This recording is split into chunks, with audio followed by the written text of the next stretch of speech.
ବିର୍ସା ମୁଣ୍ଡା ଅନ୍ତର୍ଜାତୀୟ hockey stadium ସହିତ ବିଭିନ୍ନ ଉନ୍ନୟନମୂଳକ କାର୍ଯ୍ୟର ସମୀକ୍ଷା କଲେ ମୁଖ୍ୟ ଶାସନ ସଚିବ। ରାଉରକେଲାରେ ନିର୍ମାଣାଧୀନ ଆନ୍ତର୍ଜାତିକ ହକି ଷ୍ଟାଡିୟମକୁ 2022 ଜୁଲାଇ ସୁଦ୍ଧା ପ୍ରସ୍ତୁତ କରିବାକୁ ଲକ୍ଷ୍ୟ ରଖାଯାଇଛି। ଏହାଛଡ଼ା ବିଜୁ ପଟ୍ଟନାୟକ ଇଣ୍ଡୋର ଷ୍ଟାଡିୟମ ନିର୍ମାଣ କାମ ମଧ୍ୟ ଶେଷ ପର୍ଯ୍ୟାୟରେ ପହଞ୍ଚିଛି। ନିର୍ମାଣାଧୀନ ବିର୍ସା ମୁଣ୍ଡା ଷ୍ଟାଡିୟମ ଫୁଟବଲ ଖେଳ ସହ ଆଥଲେଟିକ୍ସ ପାଇଁ ଗୁରୁତ୍ୱପୂର୍ଣ୍ଣ ଭୂମିକା ଗ୍ରହଣ କରିବ।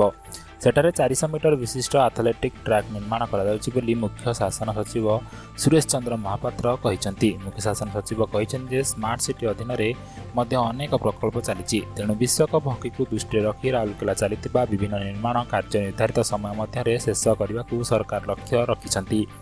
ସେହିପରି ଏୟାରପୋର୍ଟ ଅଥରିଟି ଅଫ୍ ଇଣ୍ଡିଆ ପକ୍ଷରୁ ରାଉରକେଲା ଏୟାରପୋର୍ଟ ପ୍ରଶାସନ କାର୍ଯ୍ୟ ଜାରି ରହିଛି। ସେଠାରେ ଟର୍ମିନାଲ ବିଲ୍ଡିଂ ମଧ୍ୟ ନିର୍ମାଣ କରାଯିବ। ଏହାକୁ ଆଗାମୀ 2022 ମେ ସୁଦ୍ଧା ଶେଷ କରାଯିବ ବୋଲି ମୁଖ୍ୟ ଶାସନ ସଚିବ ଗଣମାଧ୍ୟମକୁ ସୂଚନା ଦେଇ କହିଛନ୍ତି।